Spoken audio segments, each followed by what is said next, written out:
Well, hey there everybody, my name is Marius and welcome to my channel.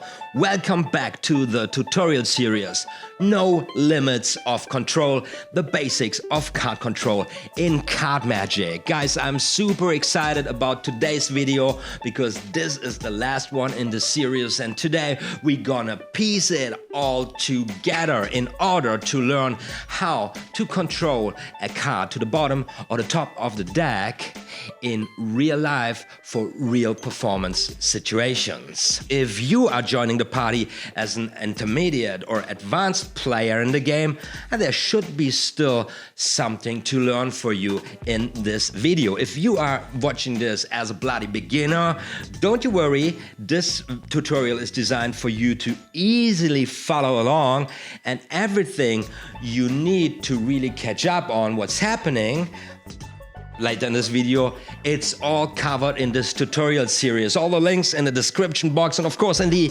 info cards. Tap the info cards. What the fuck? I'm guessing this turns out to be a bit longer video than usual, but what can you do? That's heavy material and we gotta cover this one or another way. Better we do this proper, I say. So what are we waiting for? Christmas? Let's roll with the show and let's learn how to perform real magic for real people anytime soon.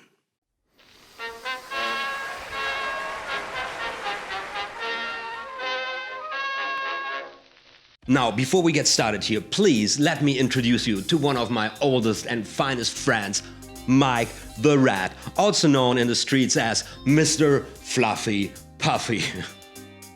Dude, that's such a stupid name. Mike is with us today as a representative for all the audiences you might ever perform for in your life. Because today we're not talking about the handling or the mechanics of the moves in play. No. We are going to take a look at the overall performance situation of the whole thing today, which is quite important, and take Mike here as a constant reminder of that focus. Of course, everything we talk about today is relevant to all them variations possible with the material covered in this tutorial series. No limits of control, the basics of card control in card magic. First, I'm gonna show you how to not do this, pointing out some of the most common mistakes, and then we work out a better performance solution. Don't do it like that.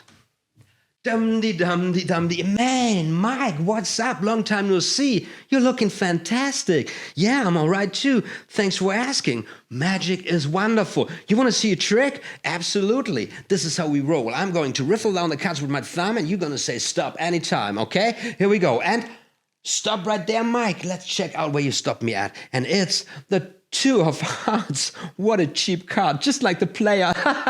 Keep the Two of Hearts in mind. Let's check it out. I'm gonna leave it just where we found it. And now I'm just gonna give it a quick cut. Nothing special. And now the magic happens. Look, Mike. The Two of Hearts comes jumping back to the top. Now, besides the fact that even if I try not to, I'm still killing it. Because I'm a natural dude. Yeah, I'm a natural, right? The most common mistakes I try to act out here are the following. First, the performer immediately, and I mean immediately after losing the card in the deck again, starts cutting the pack. Usually drawing extra attention to the action by commenting on it. Something like, oh, it's just a little cut, you're nothing special, nothing to worry about, it's just a little cut. Also, doing all of this with a lot of haste, as if he just wants to get through the action as quick as possible. Only to hit the brakes then, going into some kind of inner silent sigh, something like, oh, I did it, I hope they're buying it. And then he continues as if nothing happened in the worst case scenario, showing the effect immediately. Now let's think about this for a sec.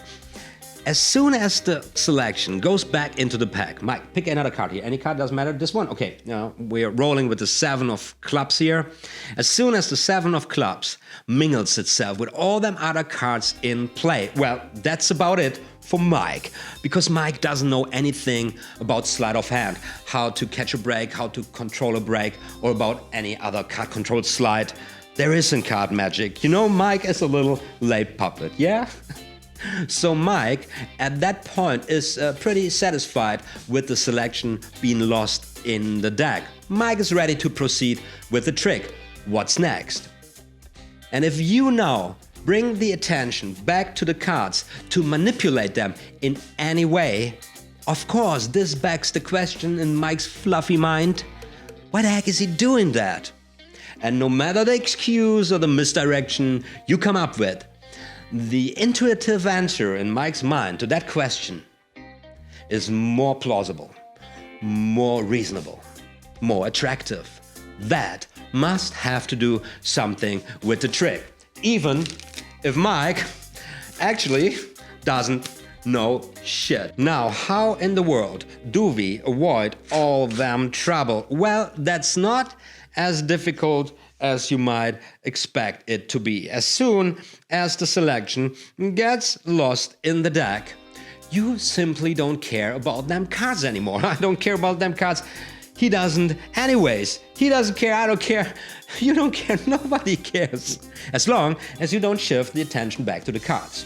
Instead, you stay focused on your audience and you keep telling your story. And while you do so, you casually, with all the time in the world, cut the cards. You can even hold them packages separated as long as you wish. Because it doesn't matter. Because you're doing all of this while you're telling the story. So all of this seemingly is done subconsciously. Also, because you're telling the story, the minds of your onlookers are occupied with their imagination. They realize that you're cutting the cards, but what that does then is that it establishes the fact of the card being lost even more. It's just lost a little more. So what story am I talking about right now? Of course, the one you came up with. Doesn't really matter what it is as long as it is your story. Because that actually is the fun part of it all, you know, to come up with your own unique bullshit to entertain your audience. And guys, you really should put effort and time of practice into this.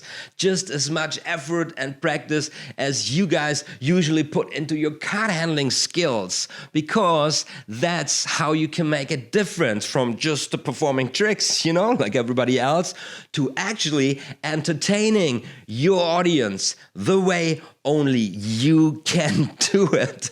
Isn't that great? Guys, best I just show you what I'm talking about right now. So let's do the same thing once again, but this time a little bit better with a story, you know? Mike, you won't believe what happened to me the other day. You know, I just walked out of my house and right there is a clown. A freaking clown in front of my house. And not directly in front of my door, because that would be extremely creepy, you know? You come out and then there is a clown. Hell no. No, he was standing in front of my house on the streets, you know? So I walked towards the fellow, and he's a totally clown, man. Totally equipped as a clown, but he's missing a smile, man. It's a sad freaking clown in front of my house. So I have a decision here, you know, a decision that might affect my whole day. You know, I just can walk past the fellow thinking, oh, what a pathetic loser, what a loser, or I could do something about it. So I approach the guy and I say, hey, Clowny, you seem to have an attitude problem. I just want to help you out. I'm an entertainer myself, and I just can't. That's wrong. That's wrong. I want to put a smile on your face with a little magic. What do you say? You know, and even if you can take it from a stranger, a good deed for yourself. You know, take it for all them kids you meet today, because you look terrible, you know? You're a freaking clown. You're supposed to be happy, dude. Oh, he said, fair enough. So I pull out my cards and I have him select the card. Just select the card. Okay, let's go with this one. So he got a card, and I even have him sign it. King of Spades, right? So I said, clown, look, we leave the card just where we found it, you know? And he's suspecting pretty much nothing at that point. So I take a close look at the fellow, man. He's got the big shoe shoes, dude. He got a white, super white trousers. I've never seen something like this. He got a weird hair going on, with a flower in and a little orange hat and stuff, man. This guy is absolutely a clown, You know what? He also got a red nose. Can you believe that? So I said, clowny man. With the card of yours, you just signed it. Lost in this playing cards. What if I just snap once with my finger and then your card comes jumping to the top? Wouldn't that be crazy? Yeah, I know, Mike, that's not the clown's card. He was looking at me in the saddest way a clown ever looked at me when I showed him the cards, because that was part of the plan. You reading me? He said, clowny, you need to believe in yourself. But he kept looking at me with this sad eyes saying, I'm sure of nothing good ever gonna happen to me forever.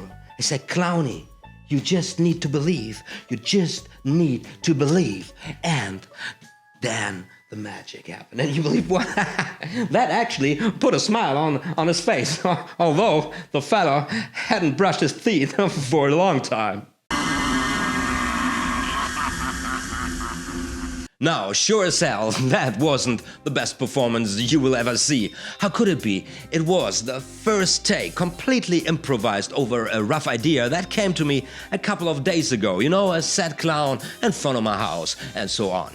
However, it's fair enough, I think so, for exemplifying what we are talking about here today. The selection goes back into the deck and I don't care about them cards anymore. Instead, I'm engaging with my audience, occupying their minds, proceeding with the story. From their perspective, seemingly subconsciously cutting the cards while I'm telling the story. Of course, actually I'm controlling the selection, I'm controlling the break to the top with the double undercut. Hell, I even add a false triple swing cut. I'm cutting all the time in this example performance with the packages head high at a certain point. If the story goes down well and your audience is following, they won't even notice. At the time when the attention goes back to the deck, that's part of the story, and I don't present the effect immediately. As a matter of fact, I use the card control as a get ready for a double lift, and then I present the effect, a color change. For the mindset of my spectators at that point, completely stunning, the clown's card, the selection, basically appears out of nothing in my hand, which makes the clown laugh in the story. Happy end. No stupid questions. How did he do that? Only applause, laughter, and amusement. Thank you so much. Thank you so much. And by the way, do you guys know the story of the pirate and the blue silk? What about that? Yes, you want to hear the story of the pirate and the blue silk? Absolutely. It's my pleasure. Guys, every trick comes with a story. It does not need to be told verbally necessarily, but that's how it's usually done. A story enables you to navigate the attention of your audience. It also helps you to cover the dirty work when you perform in your tricks. And overall, more importantly, it gives everything you do, every action, meaning and reason. And that is super, super important. Of course, all of this needs and requires practice. A lot of practice, actually. Like this example performance, it would take a lot of work over, to really get this down and working well. Luckily today, we are very privileged compared to many generations of magicians before us. Because today, pretty much everybody is equipped with one of these babies, right? And guess what? They come with the camera. So start recording yourself, pretending to actually perform for an audience. And working with a puppet on a stick really helps. I really love working with Mr. Fluffy Puffy because he's a pretty calm guy who doesn't talk much, and I like that. Try to view your own performances like laymen would. At least try to. Try to get it groovy. And as soon as everything falls together, you will notice the difference. And it's a lot of fun to practice like that. And before you know it, you will be out there having a great time performing magic with the simplest of means.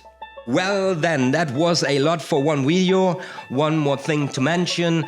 If you are watching this as a bloody beginner right now and you couldn't follow up on all them slides and how did he control the card and how did he do this color change and everything, you know, in this tutorial series you got everything in detail. How to catch a pinky break using an in-jog, and then there's a tutorial how to embed this technique in the actual situation when the card gets lost in the deck, and I show you this with the overhand shuffle, with the thumb fan, the classic thumb fan, and the Chalier cut even. So there's a lot of material.